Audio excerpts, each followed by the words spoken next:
7-2. Why would they cancel it again? Because road conditions. Just slap some chains on it. Slap some chains. And some like studs. Slap some Wait, are we chains. taking Mr. Elsa studs on? Mr. Elsa, are we taking 2 buses? There's like stick them in. Yeah, because I think the basketball teams, sports players have to like leave at noon or something to come back. Oh, that's Are you not so annoying? Well, because Wait, it's on Idaho time. Yeah, And so it's meaning it's actually like 1, but it's noon at the resort. So you ski from 9 to noon and then go So home. when we go to Idaho, it'll be. That's 3, that's like Is it 3 right? it won't be literally 3 days. Yeah, our goal is to be right That's outside. $50 for 3 For hours. literally 3 days. It's not right outside the border. Huzzah! It's What? Isn't that right on my wall here? My bike ride all the time. It'll be Here, Idaho. Ken. So, So most of it is in Idaho, but it can't. here we go. No, Newton. Idaho's nothing. We are going to talk about 7-3 power functions. Power, what does the word power mean? Like, Exponents, yeah. Right? The power, mathematically, I should say. But like the power of. What does the word power mean mathematically? It's not like strength, you know. But yeah, it's exponents. So if I have x squared, that's a power, the power of 2 or whatever. So that's a power function. Okay, so when we talk about these, we're going to talk about power functions. There's also, we already discussed, not power functions, but we did discuss, if you recall, absolute value functions. You recall graphing those? And if you recall with those absolute value functions, you can go ahead, just as a review, go ahead and write this. Sometimes I say don't bother writing. Go ahead. When I'm writing, you're writing. So go ahead. When I'm writing, you're writing. So we have y is equal to absolute value of x. When we did this, I'll draw the xy plane here. The graph of y equals the square root of x. Maybe you remember how to do it. Give you a second to think through it and try to draw it. This would be a review, although we haven't touched it in a couple chapters, few chapters. But anybody remember what it looks like? It's like yeah. Okay, so that is what we call, right, that was the original absolute value function. Then we graphed other ones like this, like y, actually let me do this just in a different color, just so we can see it a little better. We graphed ones like this, we said y equals something like the absolute value of x plus 2, okay? And I don't know if you remember seeing those. I mean, we did. We worked with them a fair amount. And what that did is it took our function and yes. Did it put it like up to? Yeah, it took our function and it moved it up 2. So then it's the same function, just moved up 2. And then we could graph one other one. Maybe we'll graph this one and write that one was the purple graph. Which maybe I should have done that one in purple so we could have seen it like this, okay, like that. And then we took, and let's do this one in red, we'll graph another one. It was like, we had something like y is equal to absolute value of x minus 3 and then minus 4, something like that. Let's do that one, okay. And then what we did is when I'm writing, you're writing, and Crunch. yeah, crunch. When I'm writing, you're writing. Look at all that I've written that you have not. So then, when we look at the red one, what's happening to the red one? It's doing something. It goes to like the left straight and then down 4. It goes down 4. And then the left, to the left, to the left 3. So Actually, to the right 4. 3. I'm sorry, it goes to the right 4. Down 4 to the right 4. So this, I know it says -3, but think about this. On the original graph here, when you plugged in 0, what did you output? I'm so lost. 0. When you plug in 0, what do you get back out? Zero. Because the absolute value is 0, 0. Sure enough, what's the point right here? Plug in 0, you output 0. Here, when you plugged in 0, what did you output? You added the 2, you outputted 2. Here, if you plug in 3, let's go with the positive 3. Okay, well if you plugged in 3, this portion would be, just this portion would be 0, right?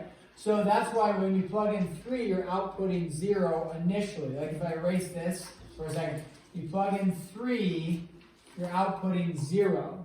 So it's taking the vertex and moving it over 3. Now I also tacked on the -4, so over 3, down 4, because you get out 0, subtract the 4, you'd have 0, -4. And then we graph it out like this, okay? And then your graph would look like this. So what this is representing is, what I want to use the term is, the purple graph is like our parent function. They call it a parent function. And all the other ones that we graph from there, absolute value of x plus 2, absolute value of x minus 3 minus 4, those are the same graph, they're just doing what with it? Shifting it around, right? And then we also did, whether you recall this or not, I don't know, let's do this one, maybe also in red, because I'm running out of markers.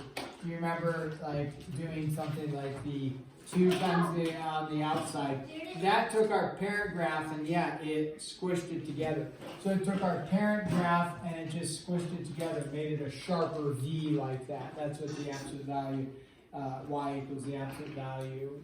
I'm 2 times the absolute value of x. So the parent function, y equals absolute value of x, just helps us understand what the general look is. Oh nice, this is what our graph does, right? And then all the other graphs, there's a little manipulation from there. Maybe it's narrower, maybe it's wider, maybe I'm moving it left, maybe I'm moving it right, maybe I'm moving it up, maybe I'm moving it down, or all of the above, but it's all based off of the parent function, the purple one. Okay, that's called the parent function. And so that helps us understand the general look of it. We don't take a parent function and then say, oh yeah, that makes sense. The parent function looks like that, and another graph I drew looks like this. No, right? This is not related to that parent function. The parent function, everything else is going to look somewhat similar to it, right? So that line there is not part of that family of functions. Okay, so let's talk about then graphing just the first one that we want to graph for power functions. This was a review because we've done it. It's not a power function, but I wanted to describe the parent function to you. Now this is our first power function, and let's do this. Y equals x squared. Okay, we're going to graph this. Or f of x equals x squared for the function notation, it doesn't matter either way. F of x equals x squared, because they call those power functions. You remember talking about functions, y equals x squared is the same thing as f of x equals x squared. We've worked with functions before. F of x is the same thing as y. Okay? So when we go to graph these, the most basic way to graph an equation is just to do an XYT chart to understand what it looks like. Lines you're getting good at. Oh, it's in slope-intercept form. Here's how I graph it, right? That one you're getting pretty good at. This one, we're just going to do an XYT chart like this. Okay. Now, when you go to do XYT charts, especially now with lines, it's pretty easy. How many points do you need to graph a line? 2. And that's it. The issue is with curves and power functions, to understand it, you need more than just 2 points, because it's not going to be linear. It's not going to be a connecting dots. You're going to have, and then that's it. It's going to be curves. And so we cannot just plug in 2 points. We have to plug in more. So when we go to do that, it's also good to not only plug in positive values, because that doesn't give you the full picture of what the graph is doing. So let's start with some negative values. We're going to plug in several just so we get a feel of what this is. Let's start with a negative 4.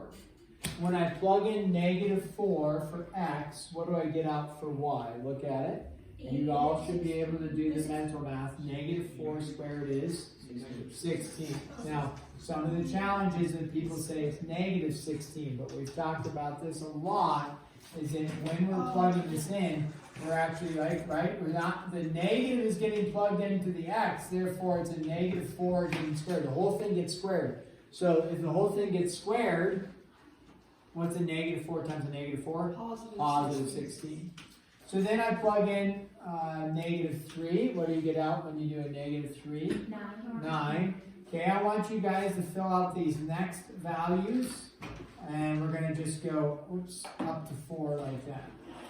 Okay, so fill out those values. Check with your support team next to you and say, hey, when I plugged in -2, I got out 7. And your support team's going to look at you and say, ooh, you are wrong. You need some help. And they're going to say it in with kindness and gentleness. But they're going to speak truth to you, which is, hey, you messed up. Yeah. But we do it with gentleness and kindness. Hey, you did it right! I did it right! Why am I so surprised? I don't know. I'm not surprised, actually. You just witnessed a miracle. Wow, that was neat. That was so. Okay, so shouldn't take too long to fill out, right? Not too bad. Mr. Elson, What's wrong I with didn't you? mean to. I meant to go down the photo that fell. Remember the story? He told us where that he comes Miracle! That's what I was referencing. Okay, Will Rod, what'd you put here? I put 4. What did we put here? 1. What did we put here? 0. 1. 4. 9. 16. Okay. So when we go to graph this, I'll make the XY plane like this, and then like this, and then I'm going to graph it in purple just so it looks a little bit different than the red XY plane. We recognize there's a point in here where all of a sudden we see it like bottoms out and then goes back up. Where's that point that we see in this case? 0, 0, yeah. You notice like 0, 0, it's going 16, 9, 4, 1, 0. It doesn't keep going down. It goes what? 0 and then goes back up. So we have 0, 0 right there. Now you could start at the -4 is fine. And then work your way backwards. So when you plugged in -4, you got out 16, something like, up here. Then you plugged in 3 and you got out 9, something like that. Plugged in 2, you got out 4. Plugged in 1, you got out 1. And then it's actually symmetrical, notice, isn't it? It's symmetrical. Now, this is just a sketch, right? So what we formed is, and the error will come here, is that people see this and they connect dots linear. Power functions do not form linear graphs, meaning they're not lines, they're curves, and so this is what we call a parabola. So even my points may be a little bit off, but as far as a parabola. What you don't want to do is draw lines like this and do a absolute value looking graph. There's got to be a little bit of a curve here. That doesn't have to be perfect, but that's the general idea. This is called I just said it, parabola. Parabola. Have you guys looked at parabolas before? Yeah, parabola, okay? So when you have a parabola, parabolas are symmetrical along a vertical axis, okay? So we can see that what's happening on the left is really what's happening on the right. So it's cut in half vertically, if you will. This is a parabola. Every parabola is going to have a vertex. The vertex is where it comes to the bottom and goes up, back up. Or you could actually have where it opens up the other way, which we will eventually talk about, and it goes down. Okay, and we'll talk about that, what that looks like here, where the vertex goes down. I was looking if they want a dialogue about that in this section, which they may or may not. I don't know.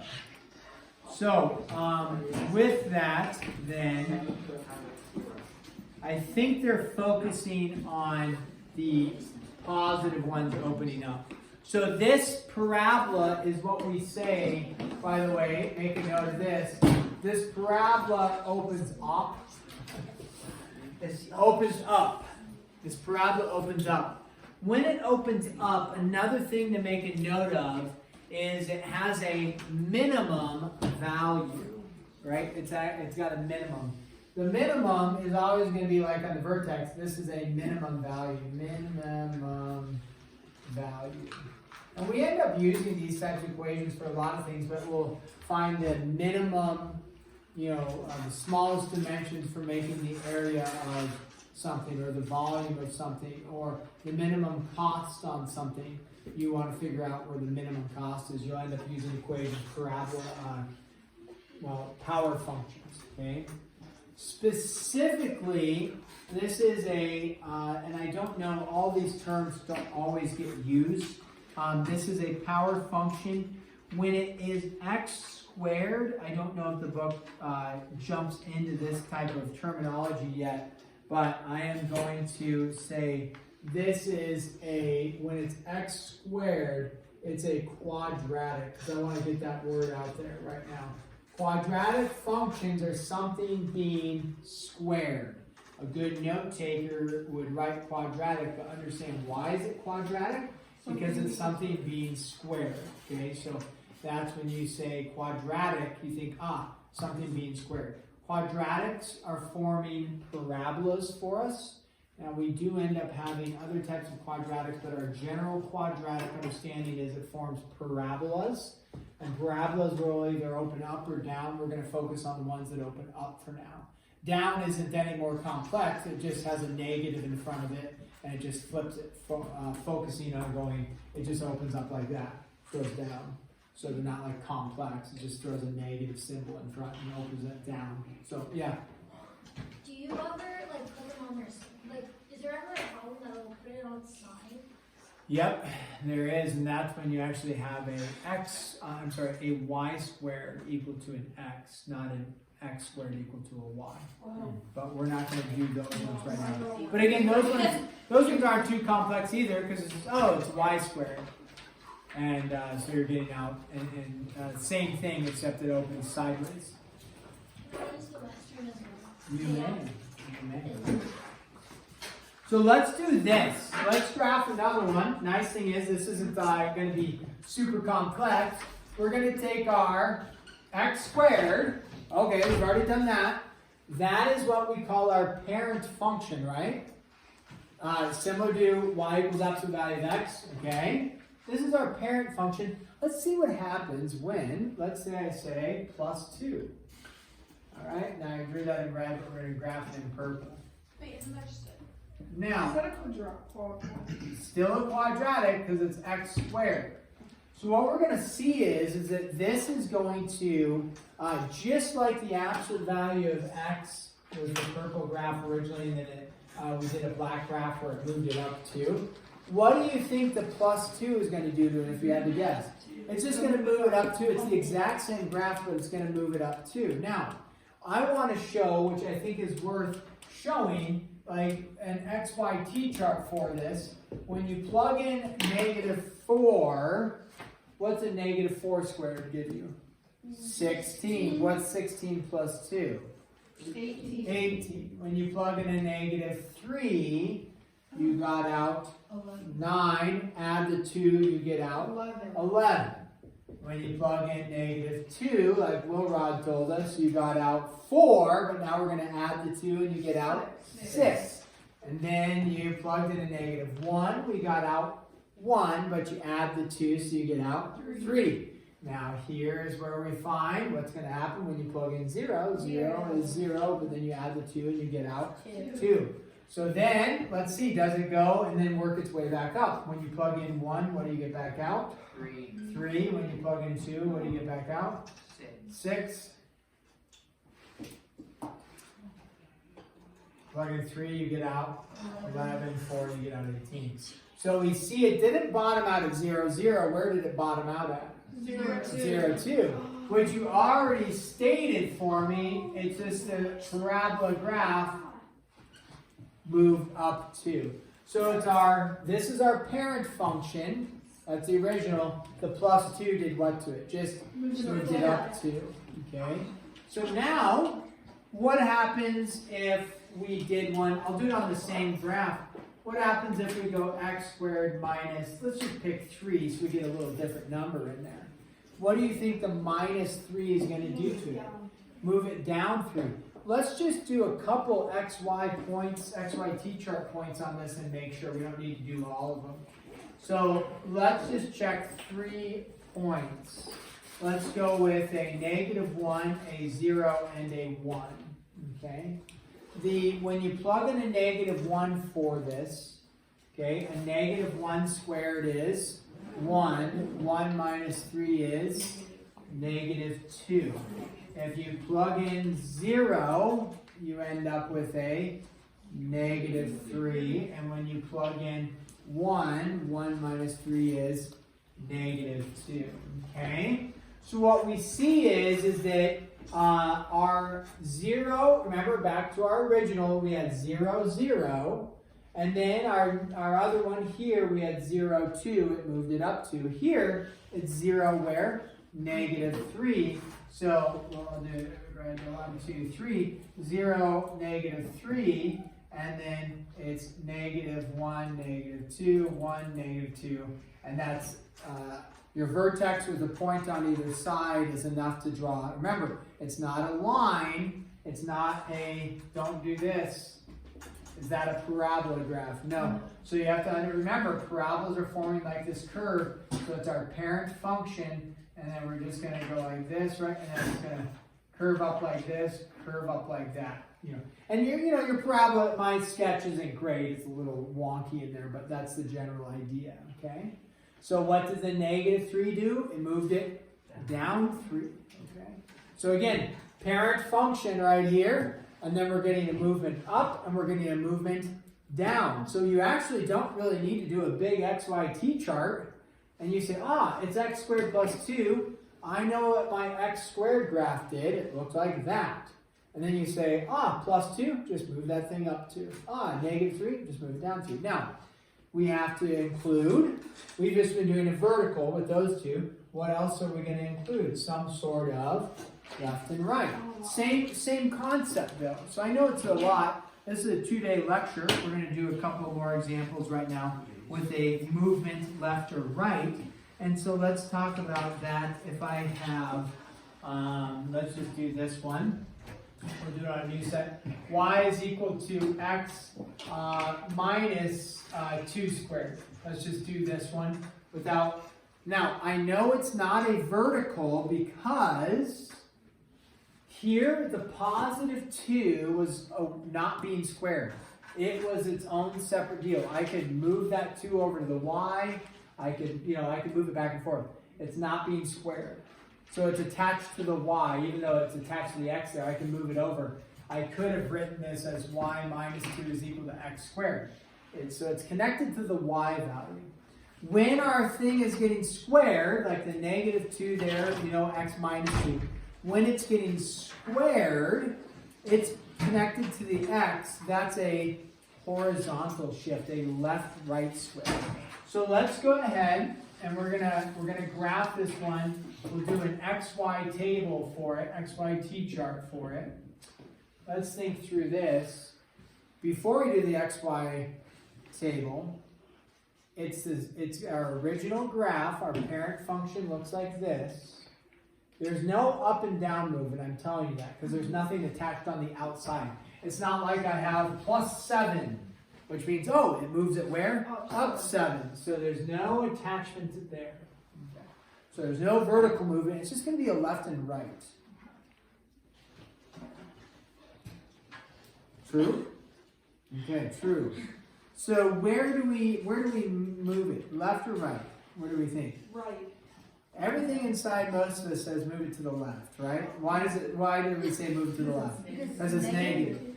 But let's do an XYT chart. Let's do an XYT chart. Let's start with plugging in -4. But it's going to take a little bit of work here. When you plug in -4, and -4 minus 2 is a -6. -6 squared is 36.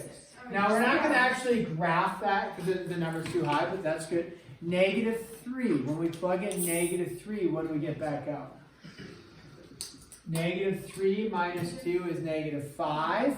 Negative 5 squared is 25. When you plug in negative 2, negative 2 minus 2 is negative 4. Negative 4 squared is 16. Now, if you think about this for a second, because some of you are saying move it to the left 2, if it's our parent function and it is not moving up or down, it's only moving left or right, that means our vertex is going to be somewhere along here. It's not moving up, moving down. So when you plugged in a negative 2, is our vertex right there? No, it pushed that number to be 16. So I don't think negative 2 is my vertex. Let's keep going. Plug in negative 1. What do you get back out? Negative 1 minus 2 is negative 3. Negative 3 squared is 9. Okay. So we're still marching down. Have we hit the vertex yet? No. No, because we're still, now we may have, because it could go back up from there, right? Notice our vertexes marches down and then goes back up. Marches down and then goes back up. Marched down and then went back up. So 0, what do we get back out? 0 minus 2 is negative 2. You got 4. 1, what do you get back out? 1 minus 1, or I'm sorry, 1 minus 2 is negative 1. Negative 1 squared is 1. Plug in 2. 2 minus 2 is 0. 0 squared is 0. Now, if you plug in 3, what's 3 minus 2? You're plugging in 3. 3 minus 2 is 1. 1 squared is 1. Oh, am I going back up? Yes. So where did I hit my vertex? At 2, 0. So which way am I moving this parent function? I'm taking this function, and which way am I moving it? To the right. So that's something to remember is you have to get a new marker. And we're not going to graph all the other points because they're not important because we already know what the parent function looks like. It's just a parabola of an up. Now, when I say it's not important, one thing to consider is if I said just graph this and you went like this and did that, I'd say great, good job. If you, and I talked about this, whether or not you remember, I know there's a lot to remember, but as you studied and hopefully, we talked about graphing these ones.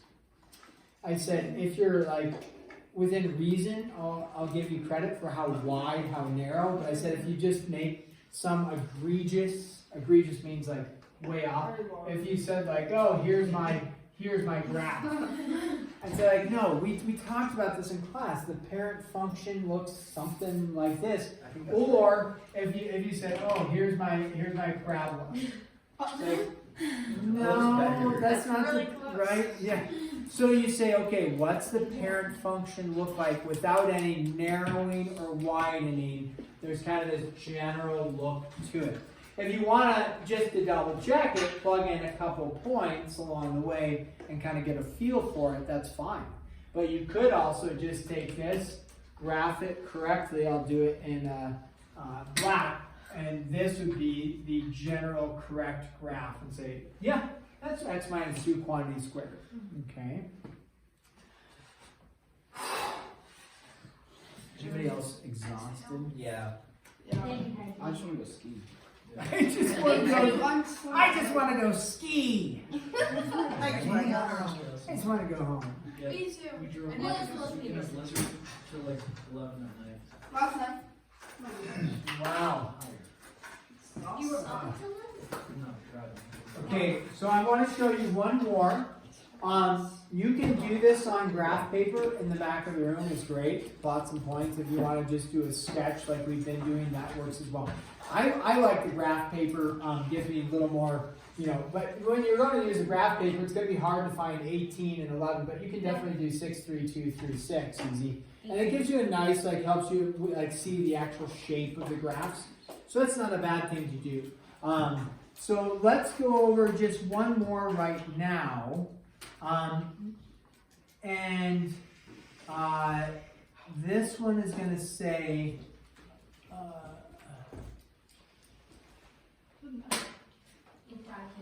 it's going to say buckets.